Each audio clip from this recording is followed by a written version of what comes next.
Hey guys, बहुत छोटी सी video shoot करने वाली हूँ आज, क्योंकि बहुत ज़्यादा mail, comments, phone call, messages आ रहे थे कि बी नेचुरल पे वीडियो तो आ रही है, लेकिन आई थिंक एक हफ्ता हो गया। अब एक हफ्ते से व्लॉग नहीं डाल रहे हैं हम लोग। एक्चुअली बी नेचुरल की वीडियो एडवांस शूट होती हैं, तो पहले ही मैंने शूट कर रखा था। एक दिन में मैंने बहुत सारे टॉपिक्स कवर कर लिए थे, तो पिछले एक हफ्ते से मैंने कोई भी शूट नहीं किया था। जब शूट ही नहीं किया तो फिर मैं व्लॉग कहाँ से दिखाऊँ? व्लॉग तो एक दिन पहले ही ऑलमोस्ट शूट होते हैं, तो इसीलिए व्लॉग नहीं आ पा रहा था, क्योंकि शूट ही नहीं किया। एक हफ्ते से मैंने शूट क्यों नहीं किया? पहली बार मेरे यूट्यूब करियर में ऐसा हुआ है कि एक हफ्ते के लिए शूटिंग नहीं की, ना व्लॉग, ना बी नेचुरल, कुछ भी नहीं। तो आप लोग बहुत चिंता कर रहे थे कि हम लोग ठीक हैं नहीं हैं, क्या हुआ है हमारी लाइफ में, तो बस वही छोटा सा अपडेट देना चाहती हूँ। एक्चुअल रीज़न क्या है, मैं सच बताऊँ, मैं नहीं बताना चाहती क्या रीज़न है, बट फिर यही लगता है कि अगर मैं रीज़न आप लोगों को नहीं बताऊंगी तो फिर व्लॉग का आएगा।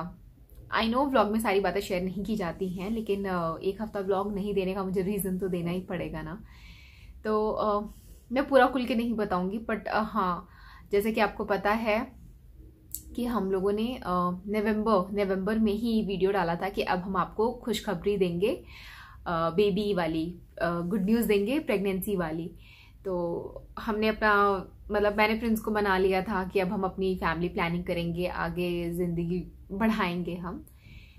उसके बाद दिसंबर में मैंने अपना चेकअप कराया था, तो डॉक्टर के पास हम लोग गए थे पूछने के लिए कि प्रेगनेंसी के लिए मतलब हम ट्राई कर रहे हैं, तो कुछ टेस्ट वगैरह होते हैं पहले से, तो आप देख लीजिए, बता लीजिए। तो बहुत सारे टेस्ट वगैरह कराए थे, पता नहीं कितने खून उन्होंने निकाले, टेस्ट वगैरह लिए।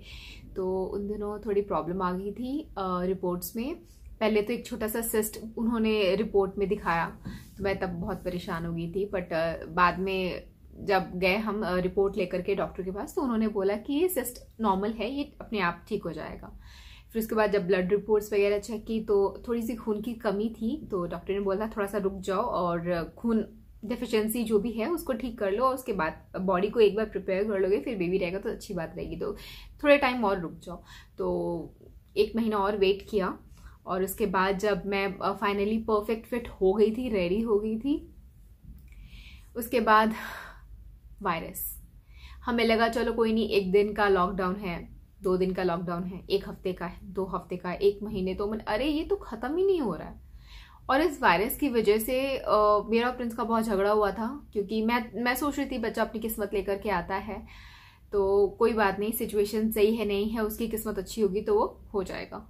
लेकिन प्रिंस का मानना था कि आएगा किस दुनिया में जहाँ पे लोग अछूत हुए पड़े हैं, कोई मतलब सोशल डिस्टेंसिंग है, बीमार पड़ने के इतने ज़्यादा चांसेस हैं, तो ये सेफ नहीं रहेगा, थोड़ा सा और टाइम वेट कर लेते हैं। जहाँ इतने 7 साल वेट किया, शादी के 7 साल हो गए, बहुत ज़्यादा, वहाँ 1 आध महीना और वेट कर लेते हैं।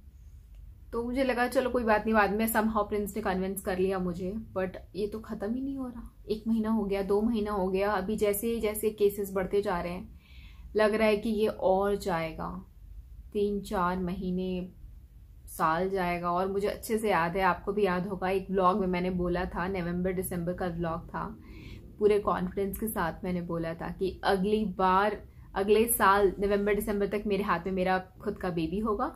मैंने ये भी बोला था कि अगली बार का करवा चौथ तक मेरा बच्चा मेरे साथ होगा। मतलब कितना ओवर कॉन्फिडेंस था ना, कि हम प्लानिंग कर रहे हैं, हम कंसल्ट कर रहे हैं डॉक्टर को, हम मेडिसिन ले रहे हैं, सेहत का ध्यान दे रहे हैं, तो सब हो जाएगा। पहले मेंटली प्रिपेयर नहीं थे, फिर बॉडी प्रिपेयर नहीं थी, और अब तो दुनिया ही प्रिपेयर नहीं है कि इस दुनिया में कोई नया जन्म कर पाए। बहुत सारी विमेन ऑलरेडी प्रेग्नेंट हैं, वो बहुत लकी हैं कि उनका बेबी सेफ है उनकी कोख में, या पैदा भी सेफ हो गया है। उनको हमारी दुआएं हैं, भगवान उनको ब्लेस करे और वो अच्छे से रहें, भगवान ना करे किसी के साथ कुछ गलत हो। लेकिन अभी मेरी जैसी लड़कियां जो प्लान करने की सोच रही हैं, वो मुझे लगता है वो डरी होंगी, और मैं बहुत ज़्यादा डरी हूँ कि अब क्या, अब कितना वेट करूँ। एक तो शादी को बहुत ज़्यादा टाइम हो गया है, अब तो सब पूछने लगे हैं, पहले कोई नहीं पूछता था, लेकिन अब सब पूछने लगे हैं बेबी कब होगा, कब होगा। प्लस उम्र भी तो हो ही रही है ना, अब तो एक उम्र के बाद बेबी इजीली हो पाना मुश्किल होता है, हो जाता है लेकिन इजीली नहीं हो पाता है, बहुत कॉम्प्लिकेशंस होते हैं। यही सब सोच सोच के मेरा दिमाग खराब हो रहा था और मेरा प्रिंस का बहुत झगड़ा हो रहा था। मुझे लग रहा था अभी जाने तो कर लेते हैं ना ट्राई, एक बार रिस्क ले ही लेते हैं, लेकिन फिर वही है ना, बेबी के साथ कैसे रिस्क ले, तो मैं खुद ही समझ नहीं आ रहा था क्या करें। तो इसी बात को लेकर के मेरा और प्रिंस का झगड़ा हुआ। मैं सोशल मीडिया पे ये सब नहीं बोलना चाहती, लेकिन यही रीजन है। अब है तो है, अभी सब ठीक है, अभी हम नॉर्मल है। हमने पहले भी ये व्लॉग शूट किया था, बस अपलोड नहीं किया था। तो कल मैं वो वाला व्लॉग डालूंगी जो एक हफ्ता पहले हमने शूट किया था, ठीक है। और एक हफ्ता वीडियो नहीं डाली क्योंकि दिमाग में यही सारी बातें घूम रही थी। प्रिंस से मेरा झगड़ा भी हो रहा था, मैं मेंटली एक ही बात को सोच सोच के बहुत परेशान हो रही थी कि कब सब ठीक होगा। तो अभी जब आप मेंटली फिट नहीं होते हो तो कहाँ से आप वीडियो शूट कर सकते हो। वीडियो शूट करने के लिए, व्लॉग बनाने के लिए तो आपको मेंटली फिट होना भी जरूरी होता है ना। काम सही टाइम पे हो जाए ना तो ही सही रहता है। अभी पहले हम लोगों ने अपनी कुछ एम्बिशन, कुछ चाहतों की वजह से डिले किया, उसके बाद अपनी फिटनेस को लेके डिले किया, और उसके बाद अभी दुनिया में जो चीज़ हो रही है उसकी वजह से ही अपने आप डिले होता जा रहा है। हमारे हाथ में फिलहाल कुछ नहीं है। तो यही सब चीज़ें उन एक हफ्ते तक चल रही थी। हम दोनों एक दूसरे से ज़्यादा बात नहीं कर रहे थे, मैं अलग ही सोचती रहती थी और प्रिंस अपना अलग, बस बात ही नहीं किया हमने। तो बात ही नहीं करे तो व्लॉग क्या बनाए एक दूसरे से बात किए बिना। बट अभी समहाउ हम दोनों ने एक दूसरे को समझाया, खुद भी समझे। एक हफ्ता प्रिंस से मुंह बना के बैठने के बाद समहाउ प्रिंस ने फिर से मुझे कन्विंस कर लिया कि नहीं, अभी सही समय नहीं है, अभी हेल्दी एनवायरनमेंट नहीं है। अपने बच्चे को ऐसी दुनिया देना चाहोगी जिसके अंदर बीमारी होने का इतना ज़्यादा खतरा है ये जानते हुए भी, या फिर थोड़ा सा दिल पे पत्थर रख करके वेट कर लो और जब सब ठीक हो जाए तो उसको एक सेफ दुनिया में लेके आओ। अनसेफ दुनिया में एक नई जान को लाने की ज़रूरत नहीं है। प्रिंस की ये बात मुझे बहुत अच्छी लगी। बट समझो ना, ये माँ का दिल तो माँ का दिल ही होता है यार। So difficult guys, so difficult. मैं बहुत पैशनेटली पागलों की तरह चाहती थी कि इस ईयर के एंड तक I want to have a baby. अभी तो बस हम सब मिलकर के दुआ करते हैं कि ये लॉकडाउन खत्म हो जाए, ये वायरस हमारी दुनिया से चला जाए और हम सब नॉर्मल जिंदगी जी पाए। हर कोई इफेक्ट हुआ है, मैं तो बहुत बुरी तरीके से इफेक्ट हुई हूँ। बहुत सारे लोग बोलते तुम्हें क्या, तुम तो यूट्यूबर हो, घर पे ही रहना है, तुम्हें क्या इफेक्ट पड़ेगा। क्या नहीं पड़ेगा, मैं अपनी फैमिली आगे नहीं बढ़ा पा रही हूँ इस वजह से। जो मेरे लिए इस वक्त उससे ज़्यादा ज़रूरी कुछ भी नहीं है। ये यूट्यूब भी मेरे लिए नहीं इम्पॉर्टेंट है जितना मेरे लिए मेरी फैमिली को आगे बढ़ाना इम्पॉर्टेंट है। मेरी से रिलेटेड चीज़ें थी तो फिर प्रिंस ने यही बोला कि अपने बारे में कितना सोच रहे हो, सेल्फ सेंटर्ड मत हो, उन लोगों के बारे में सोचो जो हज़ारों किलोमीटर्स दूर पैदल चल के जा रहे हैं, जो मजदूर वगैरह हैं, अपने गैस चूल्हा घर का सामान सर के ऊपर उठाए, उनकी वाइफ, उनके बच्चे, हस्बैंड सब हज़ारों किलोमीटर पैदल चल के जा रहे हैं इतनी गर्मी में। उनकी मुश्किलों के आगे हमारी मुश्किल कितनी है, इतनी सी है। उन नर्स के बारे में सोचो जो इतने टाइम से अपनी फैमिली से नहीं मिल पा रही है, 21 दिन के बाद वो वापस आती है मिलने के लिए। लोग कितने अच्छे हैं जो फूलों से इनका स्वागत कर रहे थे कि नर्सेज आई हैं। उन नर्सेज को भी लग रहा था, और हो रहा है कई जगह पे ऐसा कि उन लोगों को देते सोसाइटीज वगैरह में, उनको बोलते हैं कि नहीं आप वायरस लेके आ जाओगे अपने साथ। बट उस नर्स के बिल्डिंग वालों ने फूलों से स्वागत किया, वो देख के कितना अच्छा लगा। बहुत सारे पुलिस वाले इतनी गर्मी धूप में और वायरस के होते हुए भी बाहर हम लोग के प्रोटेक्शन के लिए काम कर रहे हैं। और एक न्यूज़ में तो ये भी देखा कि एक उन लोगों ने हाथ काट दिया पुलिस का, ये पूरी कलाई काट दी। वो पुलिस वाले की गलती क्या थी? वो बस लोगों को बचा रहा था कि उनको वायरस ना हो जाए, भीड़ इकट्ठा होने से बचा रहा था, उसकी कोई गलती नहीं थी। फिर इसके साथ ये किया, वो तो भगवान का भला है, डॉक्टर्स का एक्चुअली भला है कि डॉक्टर्स ने उनका हाथ फिट किया। आई डोंट नो वो हाथ काम कर पाएगा या नहीं।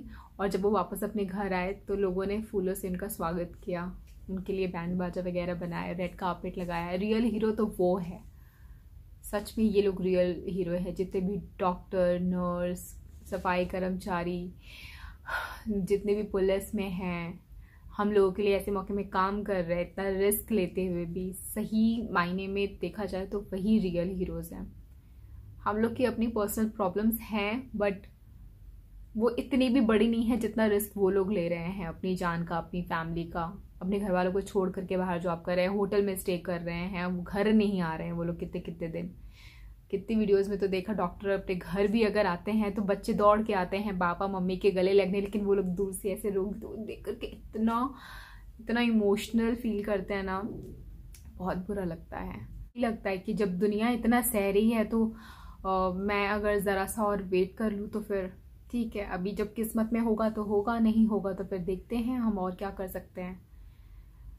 तो मैं अभी नॉर्मल हूँ, आज मैं नॉर्मल हूँ और अब मैं परेशान नहीं हूँ। मेरे और प्रिंस का झगड़ा भी सॉर्ट आउट हो गया है, उन्होंने मुझे बहुत समझाया। इन सब मामलों में प्रिंस थोड़ा दिमाग से काम देते हैं और वो नहीं टूटते। उनको उदास सैड मैं बहुत कम देखती हूँ, चाहे कुछ भी हो जाए, मैं बहुत जल्दी इमोशनल हो जाती हूँ। बट अभी हम ठीक हैं और आज तो हम बहुत बढ़िया वाली वीडियो शूट करने वाले हैं, टेस्टिंग वायरल हैक्स। तो भी नेचुरल पे आएगा, आप देख लेना। और अब कल से आपको रेगुलर व्लॉग्स देखने को मिलेंगे। कल आपको वो व्लॉग देखने को मिलेगा जो 1 हफ्ता पहले शूट किया था लेकिन अपलोड नहीं किया था क्योंकि मूड ऑफ था। अभी देखो प्रॉब्लम तो है देश दुनिया भर में, हर किसी की जिंदगी में, तो हंस के देख लो या रो करके देख लो, प्रॉब्लम का स्वागत तो आपको करना ही पड़ेगा। तो अभी हम लोग हंस के इन सब चीज़ों को झेलने वाले हैं और आप लोग भी हंस करके झेलिए, उदास ना होइए। और अगर उदास हो जाते हैं तो व्लॉग्स देख लेना मिस्टर एंड मिसेस प्रिंस का कल जो आएगा, जो 1 हफ्ता पहले शूट किया था, जिसके अंदर आपकी डिमांड पे प्रिंस ने अपने बाल काट लिए हैं। अब वो कहाँ के बाल काटे हैं, सर के काटे हैं, दाढ़ी के काटे हैं, क्या किया है, 1 महीने बाद शेव किया है, बताई देती हूँ। तो उनका लुक कैसा आ रहा है, बहुत अजीब सा लुक है। तो वो अगर देखना चाहते हो, बहुत फनी एंटरटेनिंग और आपकी सारी डिमांड्स पूरी की है। बहुत सारे लोग बहुत कुछ डिमांड कर रहे थे, कल के ब्लॉग में देख लेना। आज का एपिसोड यही एक पॉजिटिव और हैप्पी नोट पे फिनिश करती हूँ मैं। आज के बाद मैं इस बात को लेके सैड नहीं होंगी, आई प्रॉमिस। और let's hope for the best. I catch you again, till then bye.